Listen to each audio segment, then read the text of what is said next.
Welcome to Thrilling Tales of Adventure. I'm Mardell, reading The People of the Mist by H. Rider Haggard. Chapter 40, Otter's Farewell. The night which followed, Leonard is wont to declare, proved to be the very worst that he ever spent in his life. Notwithstanding his intense weariness, he could not sleep. His nerves were too shattered to allow of it. Whenever he shut his eyes, he saw himself hanging head downwards over the oubliette in the cell beneath the idol, or flying through the air across the dreadful gap in the ice bridge, or in some other position of terror, similar to those with which they had made such intimate acquaintance of late. Did these visions cease, from time to time he seemed to hear the voice of Francisco, bidding him farewell, the yell of Soa falling to her dreadful death, or Nam raving his last defiance at them. Also his hurts, which were many, gave him great pain, and though the climate here was mild, the breeze from the snow heights chilled him through, and they had not even a match wherewith to light a fire and scare the wild beasts that roared around them. Rarely have there been 3 human beings in a position more desolate and desperate than that in which they found themselves this night, exhausted, unarmed, almost without food or clothing, and wandering they knew not where through the vastness of Central Africa. Unless some help found them, as Leonard was aware, they must perish of starvation by the fangs of lions or the spears of natives. It was impossible that they could live through another week, and the thought came into his mind that it would be well for them if they died that night and had done with it. It would be well, yes, and it would have been better if he had been laid by the side of his brother Tom before he ever listened to Soa's accursed tale of the people of the mist and their treasure of rubies. Only then he would never have known Juana, for she must have died in the slave camp. This was the fruit of putting faith in the visions of dying men. And yet, it was strange. He had nearly got the money, and by the help of a woman, for those rubies would have sufficed to buy back Outram 10 times over.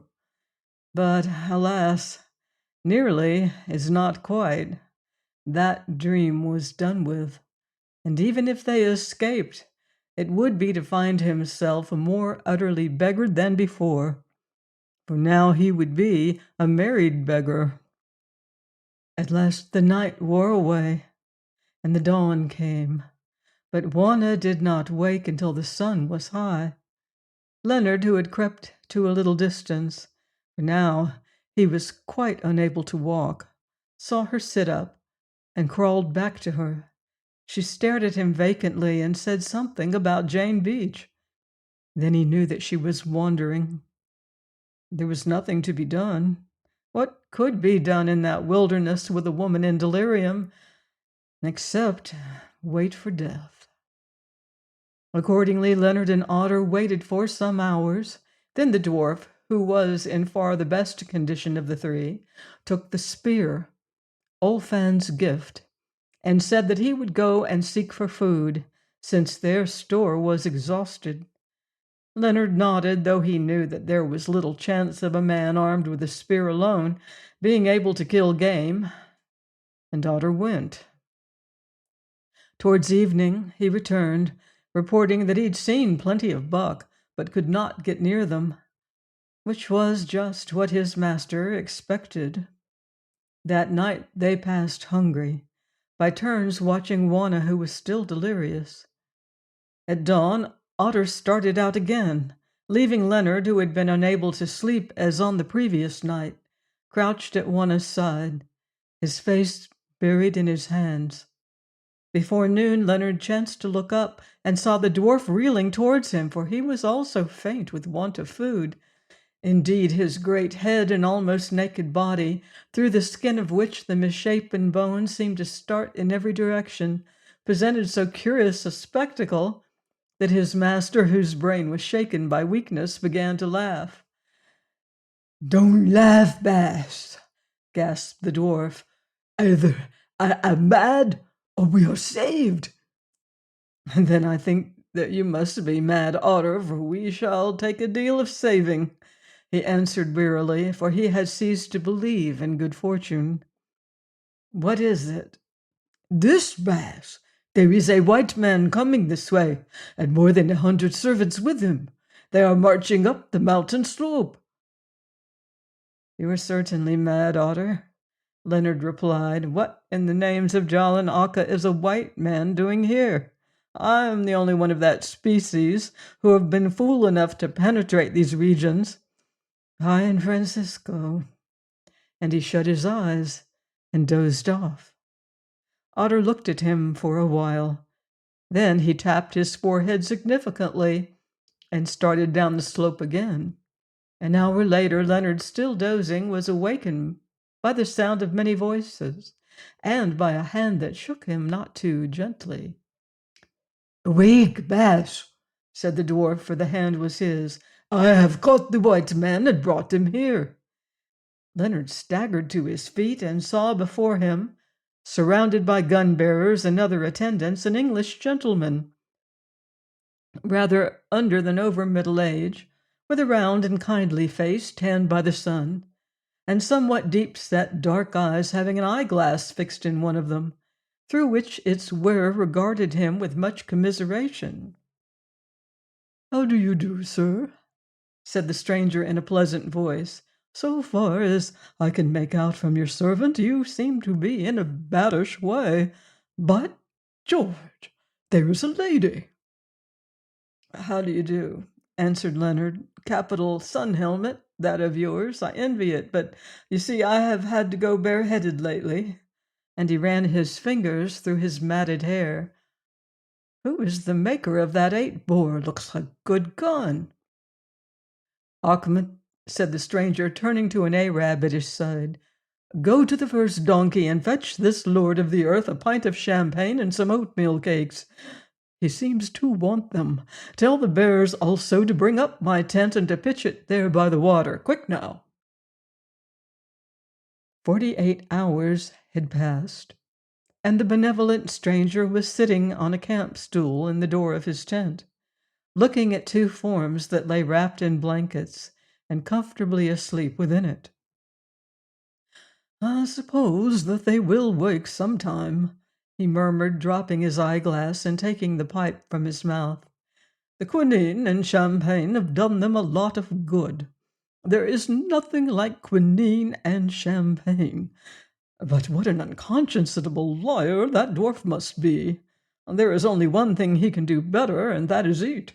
I never saw a chap stow away so much grub, though I must say that he looks as though he needed it.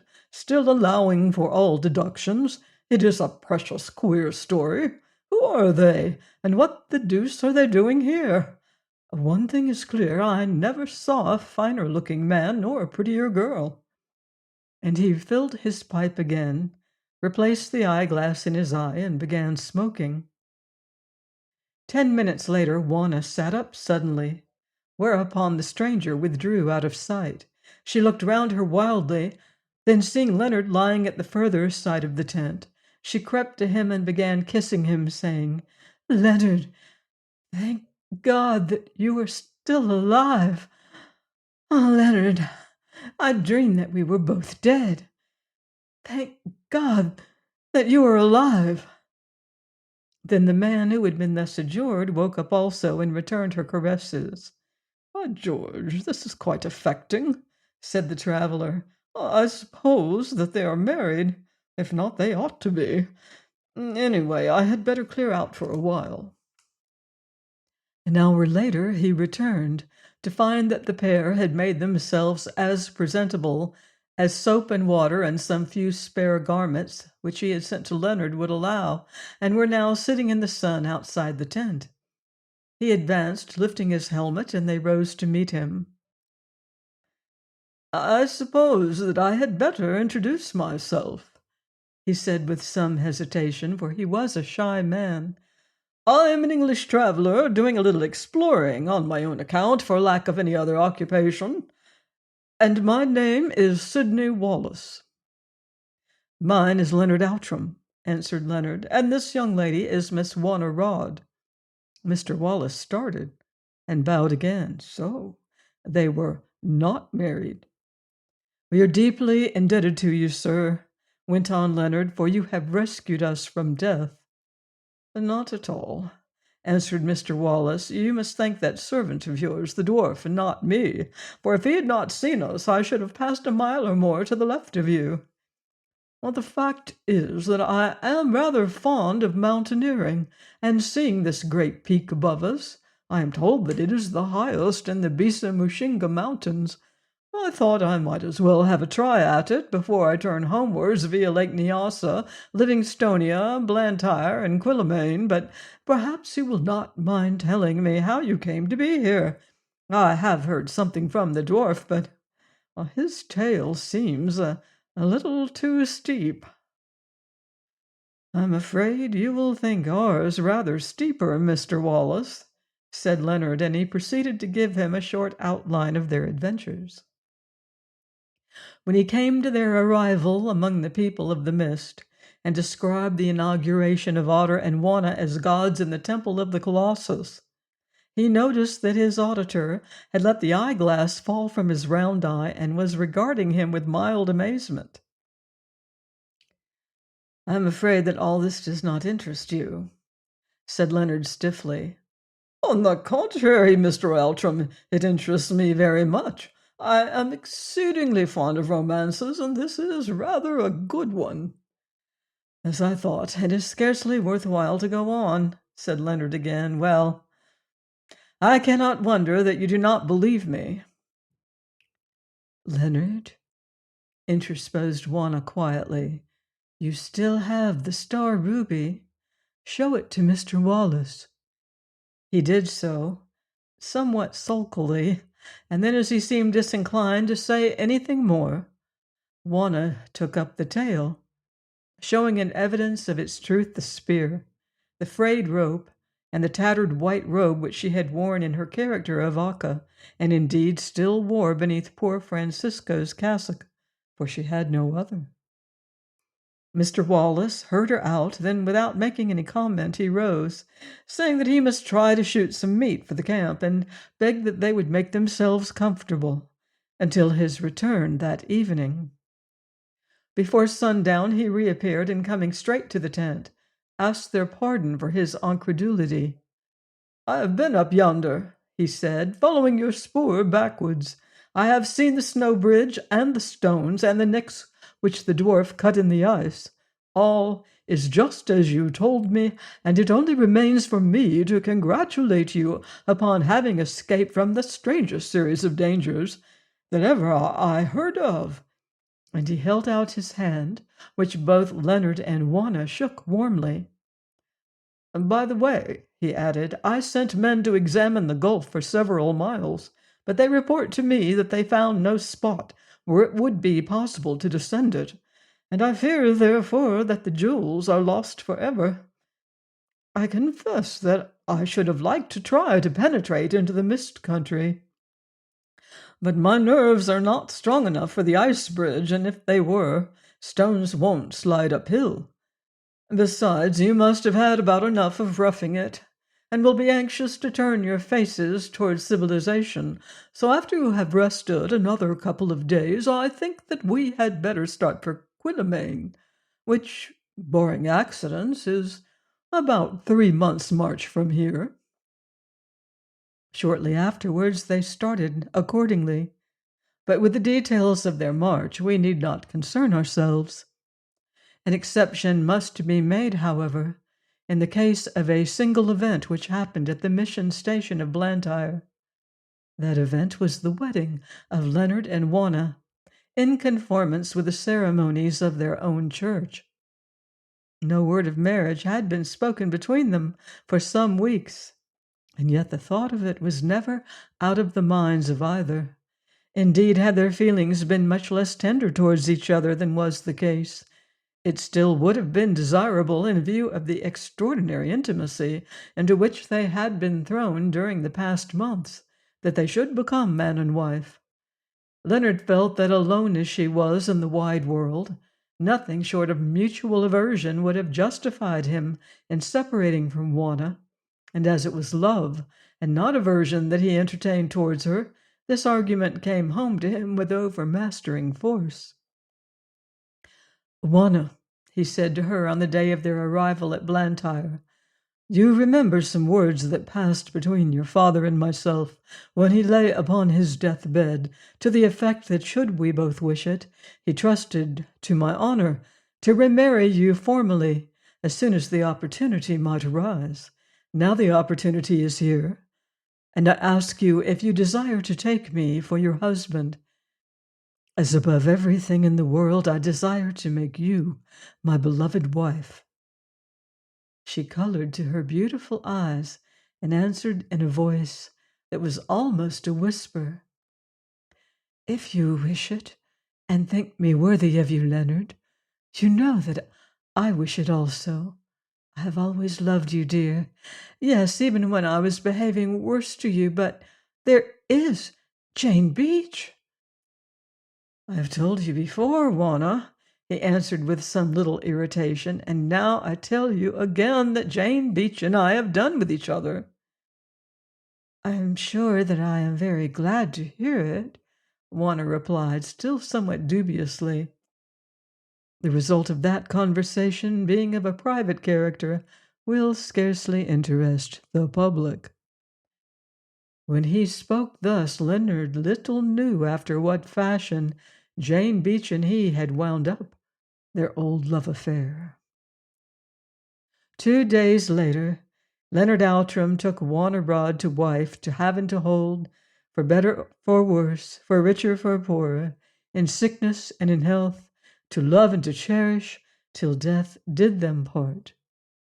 And their rescuer, Sidney Wallace, who by now had become their fast friend, gave her away.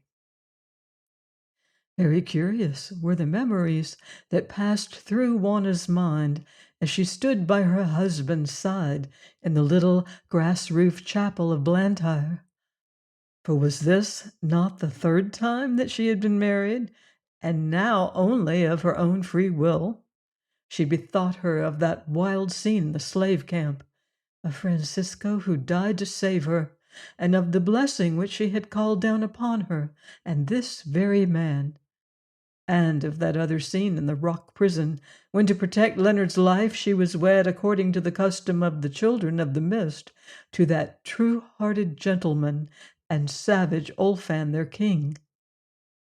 Then she awoke with a happy sigh to know that the lover at her side could never be taken from her again until death claimed one of them.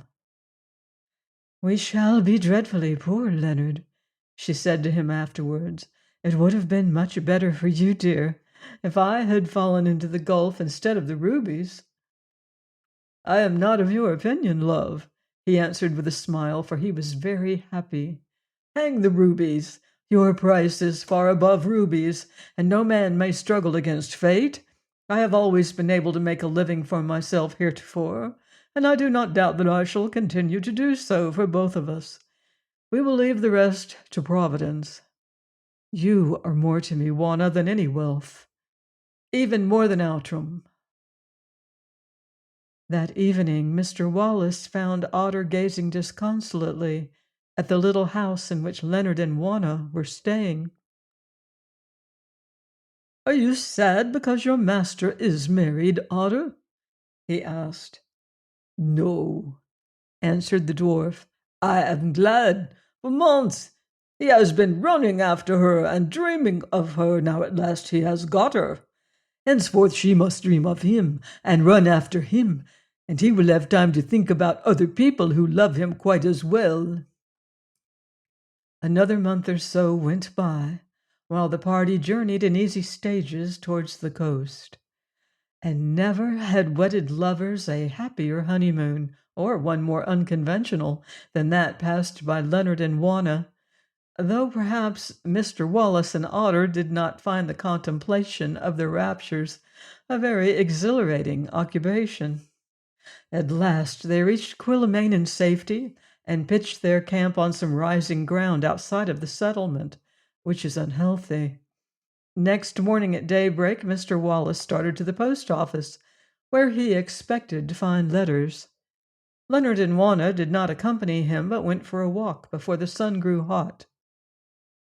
Then it was as they walked that a certain fact came home to them, namely, that they could not avail themselves of their host's kindness any longer, and further that they were quite penniless. When one is moving slowly across the vast African wilds and living on the abounding game, love and kisses seem an ample provision for all wants. But the matter strikes the mind in a different light after the trip is done and civilization, with its necessities, looms large in the immediate future. "What are we to do, Juana?" asked Leonard in dismay. "We have no money to enable us to reach Natal or anywhere, and no credit on which to draw." "I suppose that we must sell the great ruby," she answered with a sigh, "though I shall be sorry to part with it." "Nobody will buy such a stone here, Juana, and it may not be a real ruby after all. Perhaps Wallace might be willing to advance me a trifle on it, though I hate having to ask him." Then they went back to breakfast, which they did not find an altogether cheerful meal. As they were finishing, Mr. Wallace returned from town. "I have got good news," he said. "The British India mail will be here in 2 days, so I shall pay off my men and go up to Aden in her and thence home. Of course you will come too, for like me I expect you have had enough of Africa for the present. Here are some copies of the weekly edition of the Times. Look through them, Mrs. Outram. See the news while I read my letters." Leonard turned aside moodily and lit his pipe. How was he to find money to take even a third-class passage on the British India Mail? But Juana, obeying the instinct that prompts a woman to keep up appearances at all hazards, took one of the papers and opened it, although the tears which swam in her eyes would scarcely suffer her to see the print. Thus things went on for 10 minutes or more, as she idly turned the pages of 2 or 3 issues of the Weekly Times, trying to collect her thoughts and pick up the thread of current events. But it is wonderful how uninteresting and far away those events appear after the reader has been living a life to herself for a year or so.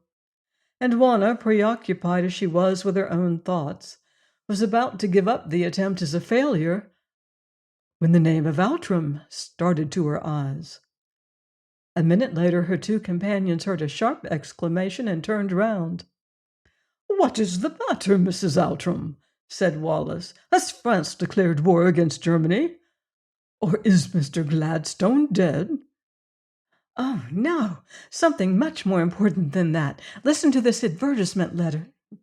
If Leonard Outram, second son of Sir Thomas Outram, late of Outram Hall, who was last heard of in the territory to the north of Delagoa Bay, Eastern Africa, or in the event of his death his lawful heirs, will communicate with the undersigned, he or they will hear of something very greatly to his or their advantage.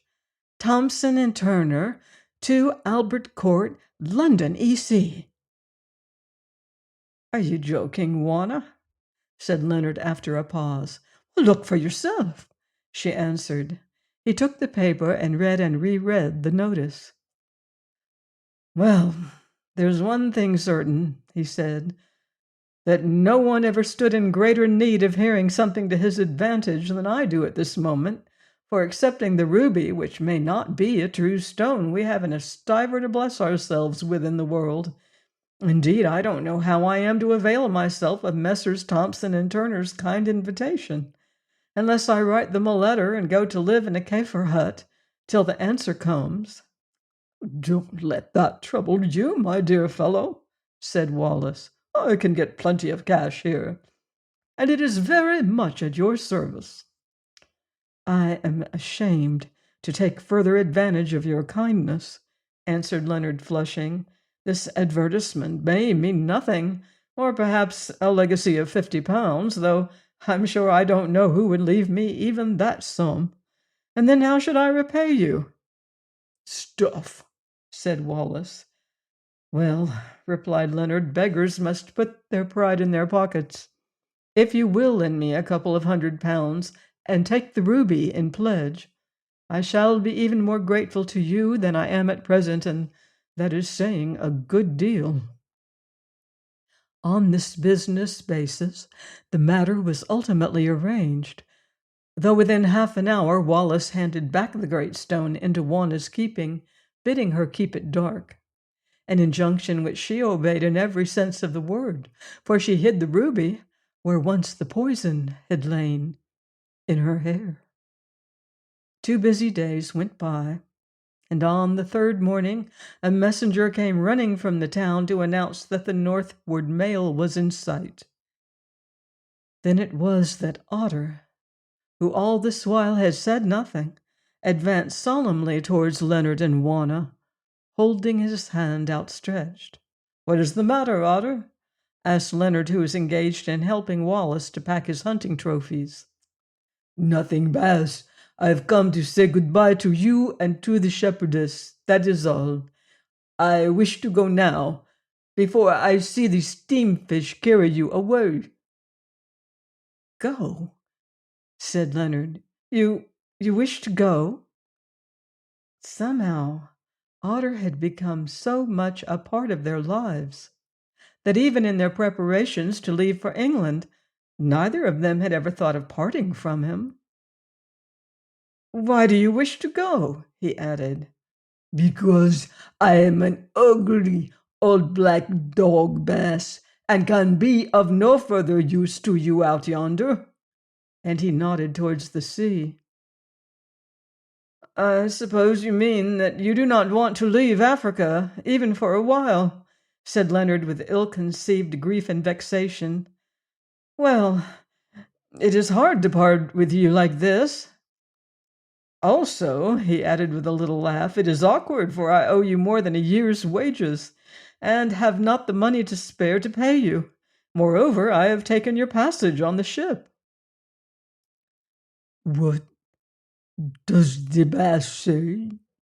asked Otter slowly. "That he has bought me a place in the Steamfish?" Leonard nodded. "Then I beg your pardon, Bass. I thought that you had done with me and were going to throw me away like a worn-out spear." "So you wish to come, Otter?" said Leonard. "Wish to come?" he answered wonderingly. "Are you not my father and my mother? And is not the place where you may be my place? Do you know what I was going to do just now, Bass? I was going to climb to the top of a tree and watch the steamfish till it vanished over the edge of the world. Then I would have taken this rope, which already has served me well among the people of the mist, and set it about my throat and hang myself there in that tree. For that is the best end for old dogs, Bass." Leonard turned away to hide the tears which started to his eyes, for the dwarf's fidelity touched him more than he cared to show. Seeing his trouble, Wanna took up the talk to cover his confusion.